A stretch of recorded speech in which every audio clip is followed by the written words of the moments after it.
Good morning everyone, my name is Rahul. I welcome you all in your teaching warrior family. 7 AM पर देते हैं हम लोग आपको हिंदी ग्रामर का प्रैक्टिस सेट। आज ये तीसरा दिन है। RO का पेपर करा रहे हैं। आज ये फाइनल हो जाएगा। और आज के जो है ना कुछ क्वेश्चन 25 क्वेश्चन समथिंग, उसमें से 2 क्वेश्चन ऐसे हैं जो मैंने नहीं कराए, बाकी सब मैंने करा रखे हैं। 2 से 3 क्वेश्चन है ऐसे, ठीक है।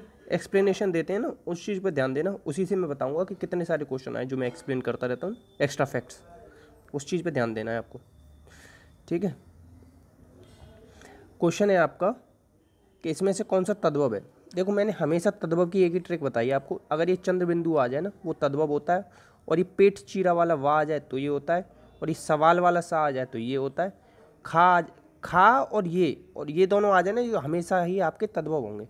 तो ऊपर है इसके आंसू के, ये चंद्र बिंदु वाला, तो इसलिए ये तद्भव होगा। शब्द उत्पत्ति के आधार पर 4 प्रकार के होते हैं। एक तत्सम तद्भव, दूसरा लिख रहा है, तीसरा होता है देशज, चौथा होता है विदेशज, ठीक है। इतना याद रख लेना। और देखो, जहाँ भी ये संयुक्त व्यंजन आ जाए, त्रा किस किस से मिलकर बना होता है, ता प्लस र, ठीक है। इस चीज़ को याद रखना। तो ये हमेशा ही क्या होता है, तत्सम होता है, जहाँ भी आ जाए।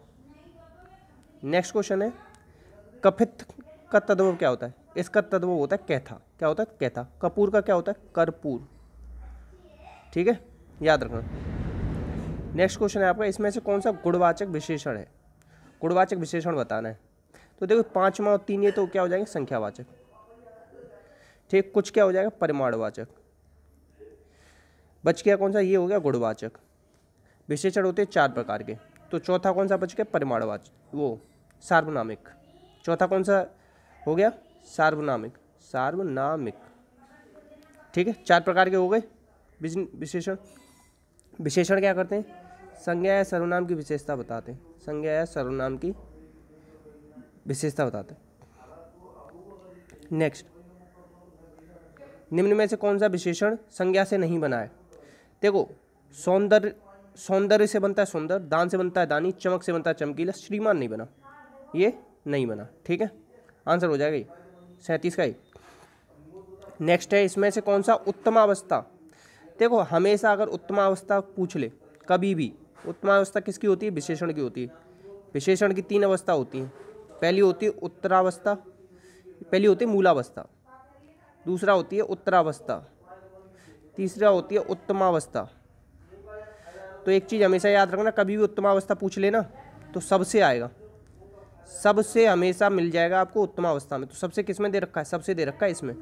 तो परमानंद कक्षा में सबसे होशियार है, मतलब कि वो जो होगा ना, वो बेस्ट होगा। जैसे गुड होता है, एक बेटर होता है, बेस्ट इंग्लिश में मिलता है आपको बेस्ट, और हिंदी में मिलता है सबसे। आंसर होता है ए, ठीक है। क्या हो जाएगा आंसर, ए।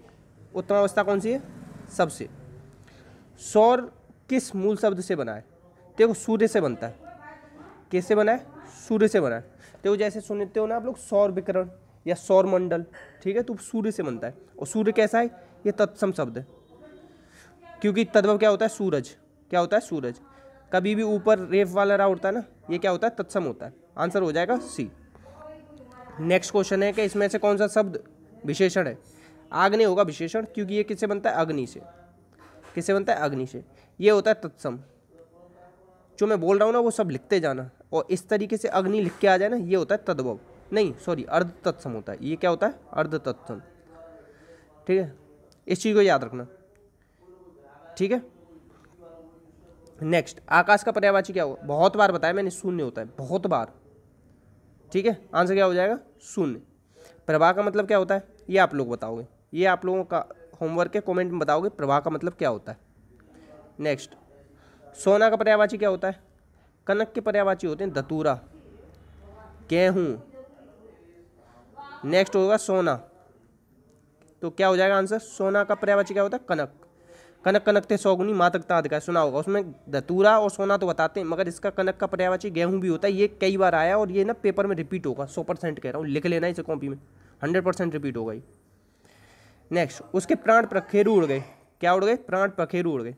खा का क्या बन जाता है, छा बन जाता है। मैंने कहा है ना, पखेरु में खाए तो खा का छा ढूंढो, कहाँ है, इसमें है, इसमें है, इसमें नहीं है, इसमें है। क्या हो जाएगा, पक्षी हो जाएगा। नेक्स्ट क्वेश्चन है आपका, इसमें से कौन सा चंद्रमा का पर्यायवाची नहीं है।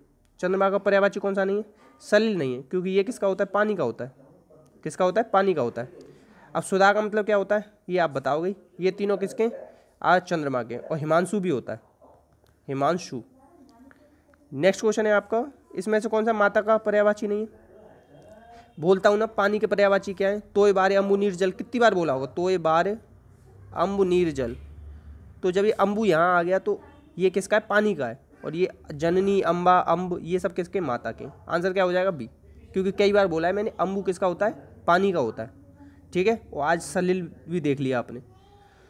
भौतिक का विलोम क्या होगा? विलोम का मतलब होता है आपका विपरीत, विपरीत, विपरीत। भौतिक का होता है आध्यात्मिक। ठीक है, ये भी कराया हुआ है मेरा। देखो प्राची, ये नहीं कराया मैंने। प्राची का मतलब क्या होता है?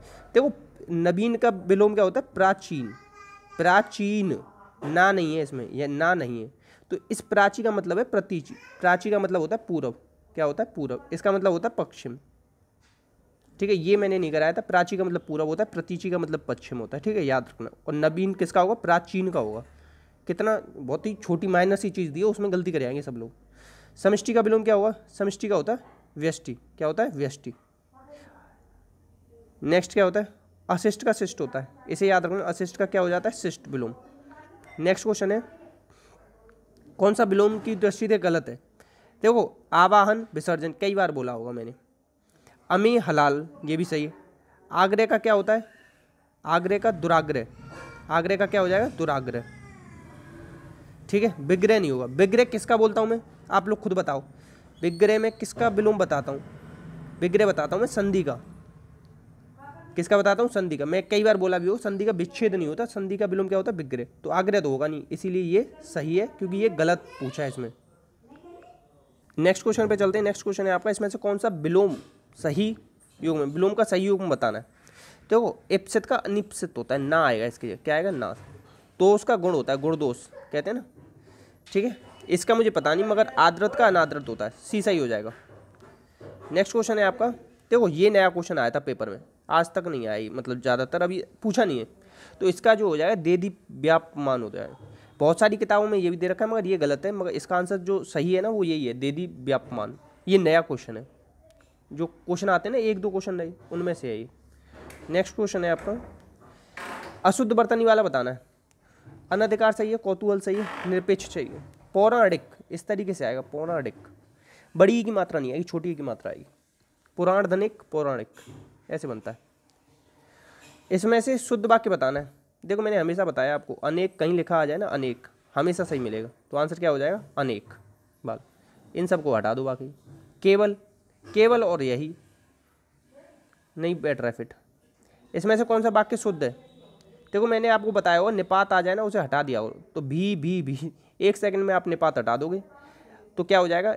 इसके बावजूद हम लोगों से हिंदी लिखने में बहुत भूलें होती हैं। अब आप लोग सोचोगे सर भूलें सही है कि भूल आएगा? देखो बहुत, मतलब एक से ज़्यादा है, तो एक से ज़्यादा है तो भूलें होगा। एक होता तो भूल होता, एक होता तो भूल होता, इसमें एक से ज़्यादा इसलिए भूलें होगा। नेक्स्ट है, इसमें से अशुद्ध वाक्य बताना है। देखो वर्तमान और मौजूद एक साथ नहीं आते, दोनों एक ही बात बता रहे हैं ना। वर्तमान भी वही होता है, मौजूद भी वही होता है, मौजूदा। तो आंसर हो जाएगा बी, क्योंकि दोनों एक ही चीज़ बता रहे हैं। ठीक है, परंपरा से चली आ रही बात, कोई चीज़ चली आ रही ना पीछे पीछे, उसे कहते, जैसे अनुकरण करते हैं हम, अनुकरण। तो कोई चीज़ पीछे पीछे चली आती है, उसमें लगता है अनु। क्या लगता है? अनु। तो इसे काट दो, इसे काट दो, दोनों कट जाएगा, तो अनुश्रुति हो जाएगा। क्या हो जाएगा? अनुश्रुति। अब एक चीज़ आप बताओगे कि ब्याज स्तुति किसे कहते हैं, प्रतिश्रुति किसे कहते हैं, इन दोनों का आप बताओगे कमेंट बॉक्स में। और देखो नहीं बताओगे ना तो आपका नुकसान हो रहा है इसमें। जिसके पास कुछ ना हो, लाख बार बताया हो, अकिंचन। और इसका क्या होता है? धनाढ्य हो जाता है। विलोम क्या होता है? धनाढ्य। ठीक है, अज्ञ का विज्ञ कई बार होता है। समर्थ, असमर्थ, कई बार बता चुका हूँ ये क्वेश्चन को।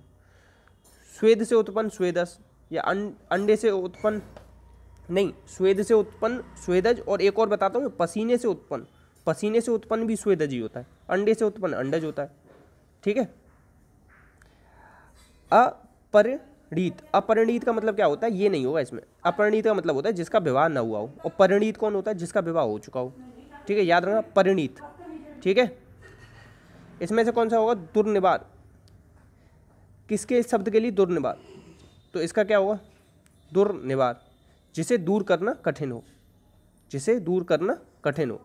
ठीक है, आंसर क्या हो जाएगा? ए।